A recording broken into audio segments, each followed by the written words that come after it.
Assalamualaikum warahmatullahi wabarakatuh. Perkenalkan, kami dari kelompok 1 akan mempresentasikan mengenai studi kasus Volkswagen Fashion Company. Sebelumnya, izinkan kami memperkenalkan anggota dari kelompok 1. Yang pertama ada Irenesia Pradevi dengan NIM terakhir 03, Nita Olivia dengan NIM terakhir 05, Zazma Wardatul Akmalia dengan NIM terakhir 07, Desa Yanuardiah Pangestu dengan NIM terakhir 08, Rosita Nada Febriani dengan NIM terakhir 09, dan Ainilah Rofiki dengan NIM terakhir 16. Kepada yang bertugas untuk mempresentasikan, saya persilahkan.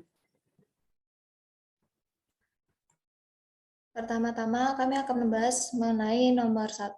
Pertanyaannya, jika Volkswagen memutuskan untuk menambah peralatan pengolahan, outlet apa yang kemungkinan dapat digunakan Volkswagen untuk memasarkan produknya? Jawabannya yaitu apabila Volkswagen memutuskan untuk menambah peralatan pengolahan, outlet yang kemungkinan dapat digunakan Volkswagen untuk memasarkan produknya yaitu dapat melalui berbagai cara, seperti membuat outlet pemasaran terdekat dengan perusahaan sehingga dapat meningkatkan daya beli secara langsung. Selain itu juga dapat dengan membuat kontrak atau perjanjian dengan pedagang untuk membeli kemiri dari perusahaan Volkswagen tersebut dengan jumlah dan harga yang telah disepakati. Dapat pula dengan memanfaatkan sosial media untuk melakukan pemasaran, sebab sekarang ini media sosial merupakan wadah yang akan sangat mempengaruhi pemasaran, sebab dapat dijangkau oleh banyak orang.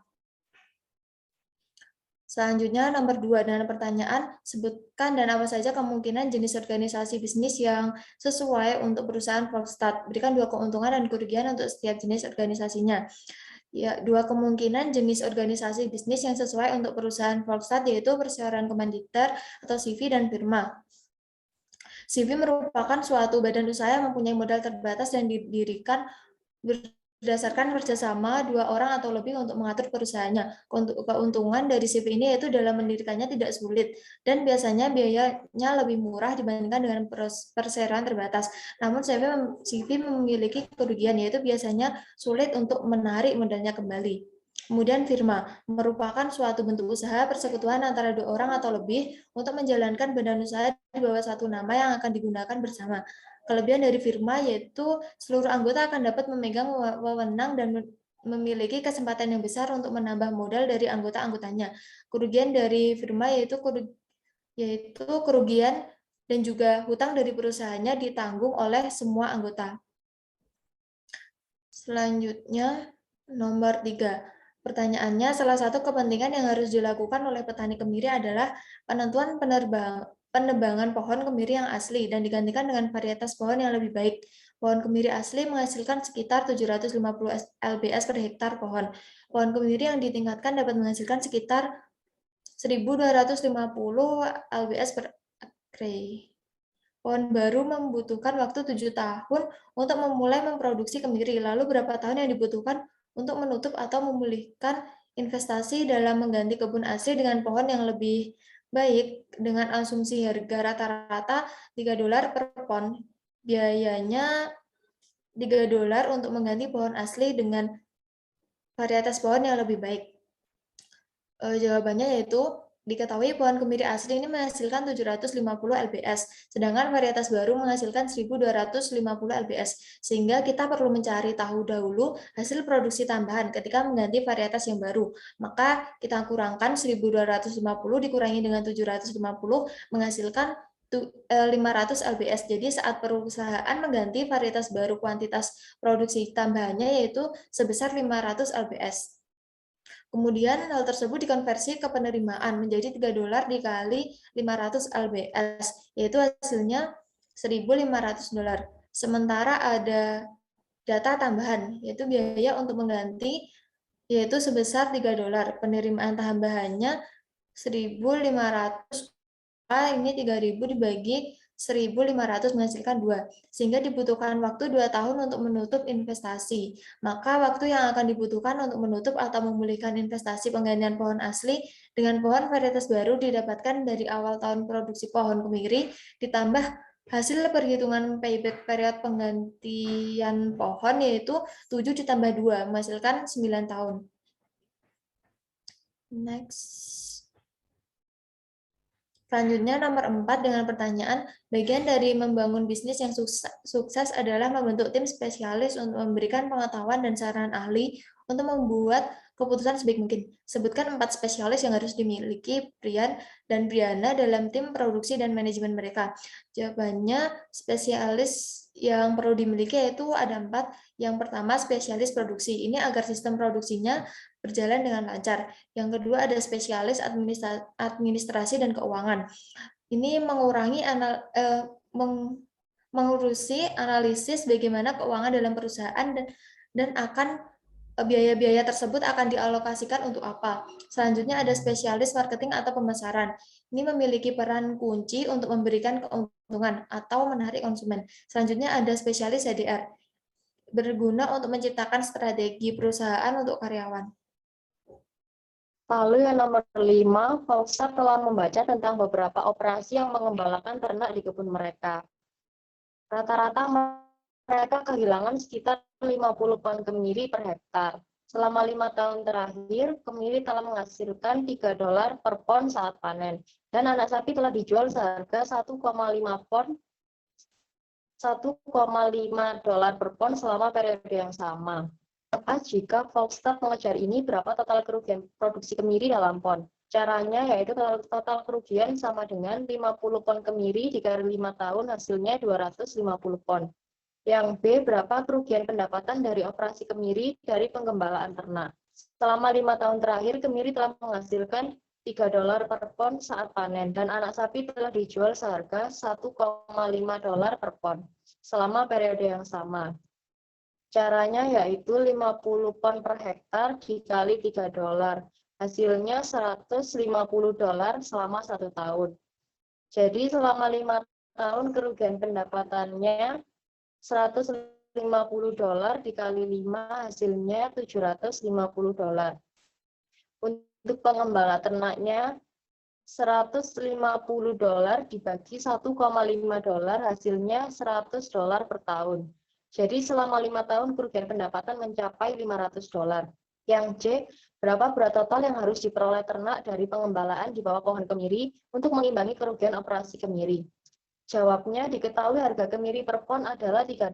Maka apabila ingin mengimbangi dengan jumlah kemiri per pon setiap tahunnya, maka minimal menjual 2 ternak dengan harga $1,5.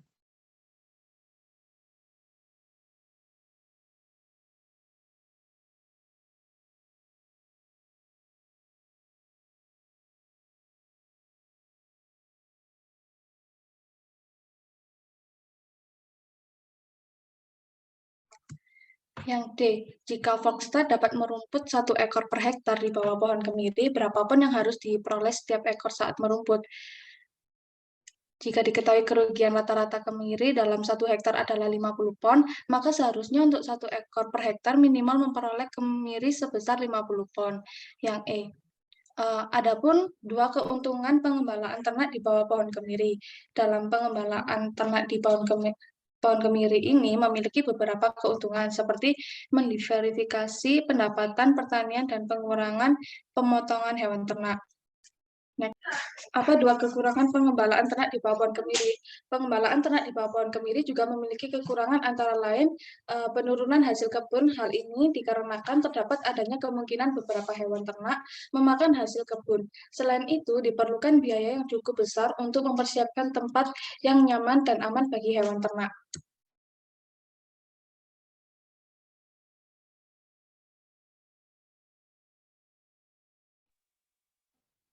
Yang keenam, sebutkan 5 badan pengatur potensial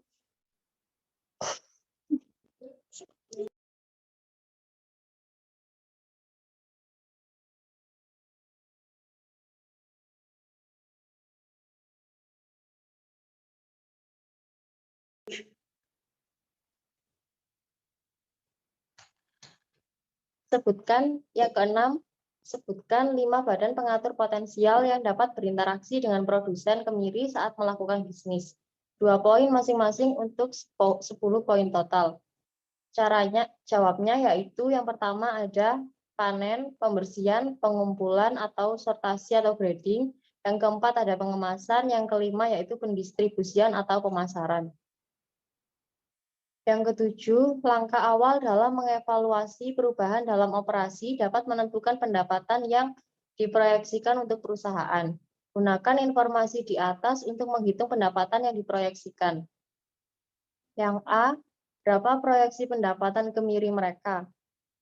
Caranya yaitu harga per kemiri dikali jumlah produksi.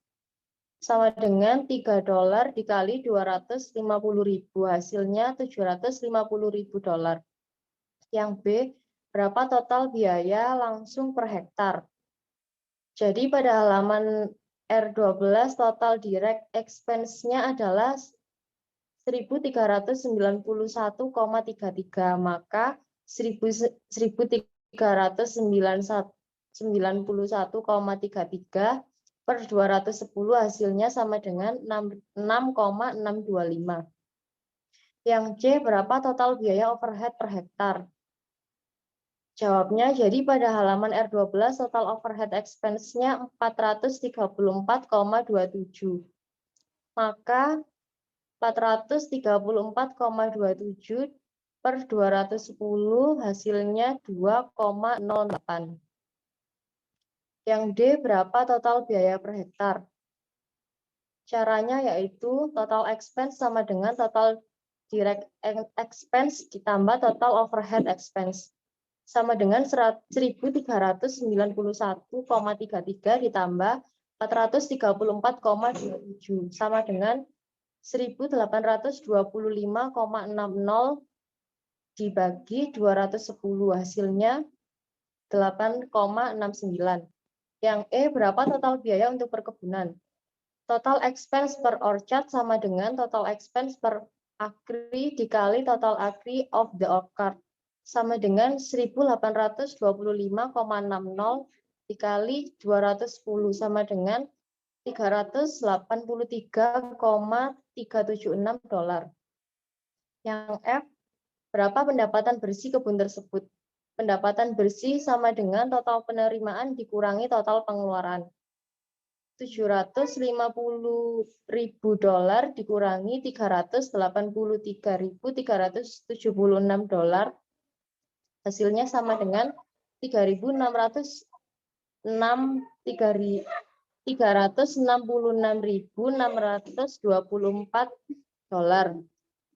Yang ke-8, Brian dan Brianna berpikir jika mereka akan melakukan investasi dalam pemrosesan peralatan, mereka akan dapat menjual kemiri yang sudah dikupas harga $10 per pon. Pendapatan marginal per pon pekan yang dikupas yang akan diterima pertanian jika mereka menambahkan kapasitas pemrosesan.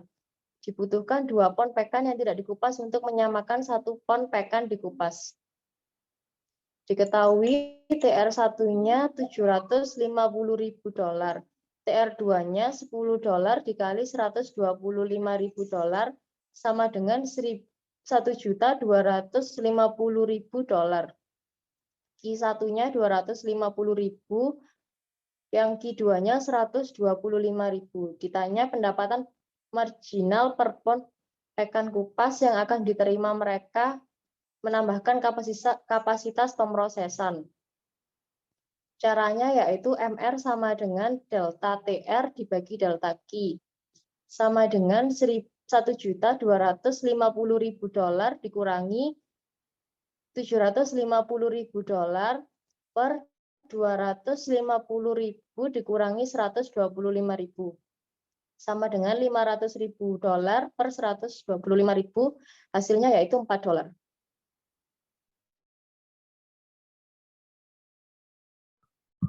Yang selanjutnya yaitu nomor 9. Mereka berpikir bahwa biaya variabel tambahan untuk operasi untuk tenaga kerja dan mesin operasi akan menjadi $1,70 per pon pekan dikupas. Jika pertanian berjalan ke arah ini, Volkswagen percaya bahwa mereka harus mendapatkan tambahan $1,50 per pon pekan kupas untuk risiko mereka dan menambahkan tenaga kerja di pihak mereka. Berapa banyak pendapatan marginal yang dapat disumbangkan untuk pembayaran biaya tetap? Nah, biaya variabel tambahan yaitu sebesar $1,70 per LBR kacang pekan kupas. Harga kemiri sebesar $10,00. Pendapatan sebesar $10,00 dikali 125.000 sama dengan 1.250.000. Maaf, saya ulangi. Untuk pendapatannya sebesar $10,00 dikali dengan 125.000, hasilnya $1.250.000. Nah, untuk tambahannya $1,50 per LB kacang pekan kupas. Pendapatan marginalnya sama dengan $1,50 per pon. Nah, untuk banyak pendapatan marginal yang disumbangkan yaitu 125.000 dikali dengan $1,50, hasilnya $187.500. Nomor 10, berapa banyak hutang yang dapat ditanggung oleh perusahaan Foxtrot dengan pendapatan ini?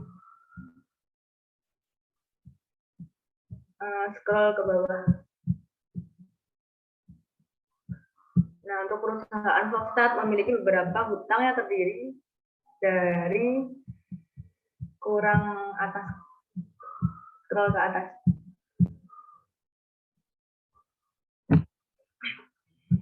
Selanjutnya yaitu untuk pertanyaan nomor 11. Berapa banyak uang tunai yang harus disumbangkan Foxtrot tiap tahun untuk biaya tetap? Nah, untuk pajak real estate-nya sebesar $15. Asuransi pertanian sebesar $69,29. Biaya tenaga kerja sebesar $5,59. Penyusutan mesin sebesar $324,63. Depresiasi bangunan sebesar $5,89. Biaya lain sebesar $13,48. Sehingga didapatkan totalnya yaitu sebesar $434,27. Selanjutnya untuk pertanyaan nomor 11, berapa banyak hutang yang dapat ditanggung oleh perusahaan Foxtrot dengan pendapatan ini? Nah, perusahaan Foxtrot memiliki beberapa hutang yang terdiri dari kewajiban lancar, kewajiban antara, dan kewajiban jangka panjang. Hutang tersebut harus dibayarkan oleh perusahaan pada tahun di mana pada tahun 2017 total hutang yang dimiliki dan harus dibayar oleh perusahaan Foxtrot adalah sebesar $419.384 dan pada tahun 2018 hutangnya sebesar $414,287. Untuk 2018 hutangnya sebesar $414.287.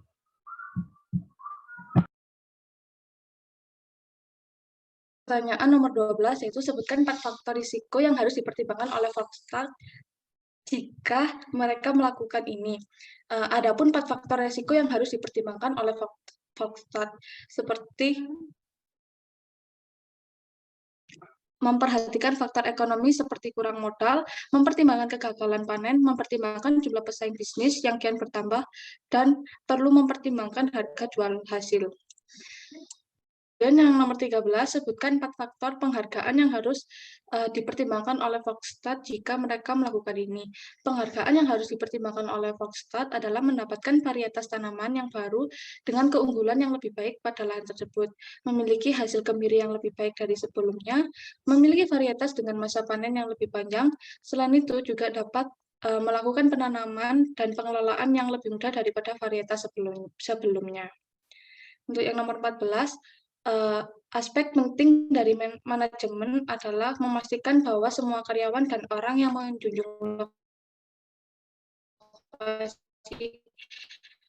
mengunjungi lokasi peternakan tetap aman. Sebutkan 5 bahaya keamanan yang harus dipertimbangkan oleh petani kacang pecan saat mengelola lahan pertanian. Tentunya suatu perusahaan. Adapun bahaya keamanan yang perlu diperhatikan, kemudian bahaya dalam kecelakaan kerja dalam penggunaan alat pertanian, bahaya dari efek samping dari seringnya menghirup pestisida, dan bahaya terkena pestisida secara langsung. Selain itu perlu juga mempertimbangkan mengenai bahaya terkena gigitan ular sawah dan serangga yang cukup berbahaya.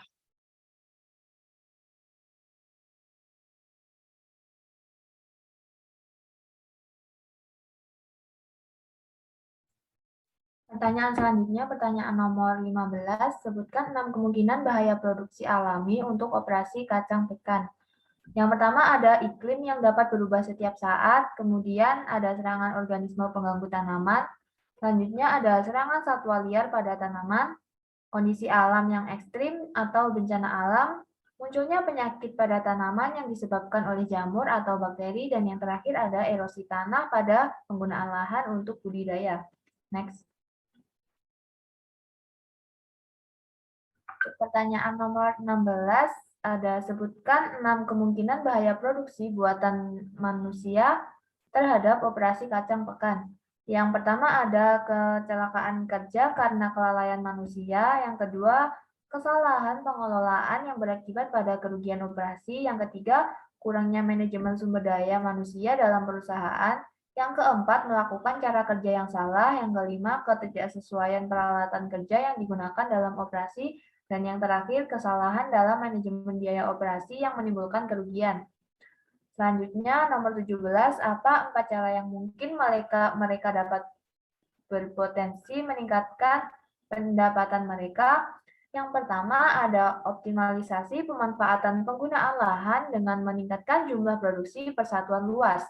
Dapat dilakukan melalui pengaturan jarak tanam, pola tanam, dan strategi pengelolaan yang tepat. Yang kedua ada efisiensi proses pemanenan, dapat dilakukan menemukan cara panen yang paling tepat sehingga mutu kacang pekan tetap terjaga dan tidak mengalami kerusakan pada saat dipanen. Yang ketiga ada perlakuan pasca panen yang tepat, dapat dilakukan dengan melakukan rangkaian perlakuan pasca panen yang tepat serta melakukan pengemasan yang sesuai untuk kacang pekan.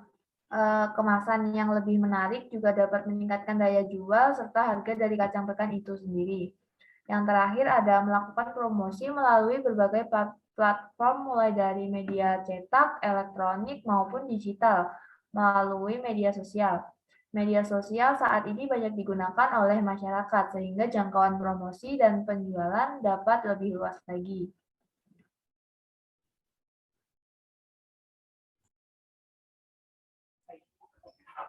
Baik, selanjutnya yaitu pertanyaan nomor 18. Jika Voltens memiliki untuk menambahkan pemrosesan, mereka mungkin juga mempertimbangkan untuk menambahkan promosi pemasaran konsumen secara langsung. Media sosial merupakan aspek penting dalam mengembangkan basis pelanggan setia untuk usaha kecil. Sebutkan 2 platform media sosial dan mengapa mereka efektif. Jadi terdapat beberapa media sosial yang dapat digunakan dalam kegiatan promosi, yaitu yang pertama Instagram. Instagram sudah tidak asing lagi bagi kalangan masyarakat ataupun kalangan anak muda. Instagram merupakan media sosial yang punya grade yang tinggi. Instagram juga merupakan aplikasi atau media sosial yang canggih dan berkembang. Juga memiliki beberapa fitur yang bisa digunakan untuk kegiatan promosi seperti Instagram Shop atau Instagram Ads dan lain sebagainya. Kegiatan promosi bisa dilakukan dengan cara endorsement. Kata-kata endorsement ini juga sudah tidak asing lagi. Endorsement juga dapat dilakukan oleh siapa saja dan juga bisa dijangkau oleh kalangan luas. Next. Dengan mempromosikan melalui endorsement, orang akan tahu barang atau produk yang dijual atau dipromosikan secara langsung atau melalui live streaming, biasanya di IG, meskipun secara virtual. Jadi Instagram merupakan media sosial yang cocok digunakan untuk kegiatan promosi. Yang kedua yaitu TikTok. TikTok merupakan media sosial atau aplikasi yang akhir-akhir ini banyak yang menggunakan aplikasi ini. TikTok merupakan aplikasi yang membagi video pendek ataupun live streaming dapat dilihat atau dijangkau secara luas meskipun virtual. Aplikasi TikTok sendiri juga memiliki fitur seperti online shop yang bisa disediakan untuk kegiatan promosi.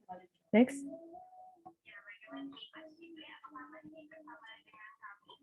Ke-19, jika mereka memilih untuk menggunakan media sosial untuk mempromosikan merek mereka, apa 2 atribut utama bisnis mereka yang dapat mereka tekankan dalam pesan media sosial mereka?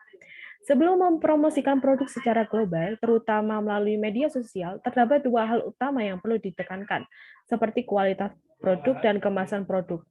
Melalui kualitas produk yang baik dan kemasan yang menarik, para calon pembeli melalui media sosial akan lebih tertarik untuk membeli produk yang dipromosikan dan juga dapat menunjukkan bahwa produk yang dipromosikan merupakan produk yang memiliki kualitas yang bagus. Kemudian melalui kemasan produk, pada kemasan produk sendiri bisa menarik perhatian pembeli karena dengan kemasan produk yang tersebut unik atau menarik, pelanggan akan penasaran dan tertarik pada produk tersebut. Next. Pertanyaan ke-20 yaitu, jika Anda berada di posisi Volkswagen, apa yang Anda lakukan untuk memperluas atau meningkatkan operasi ke depan? Apabila kami berada di posisi Volkswagen, hal yang kami lakukan yaitu yang pertama menjalin kerjasama dengan usaha atau mitra-mitra yang lain. Kedua, menggali potensi atau kualitas produk Volkswagen supaya usaha tersebut semakin berkembang.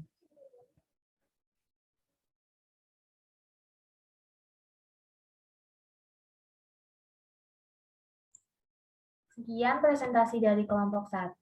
Apabila ada kurangnya dalam penyampaian dan isi dari presentasi kami mohon maaf sebesar-besarnya. Wassalamualaikum warahmatullahi wabarakatuh.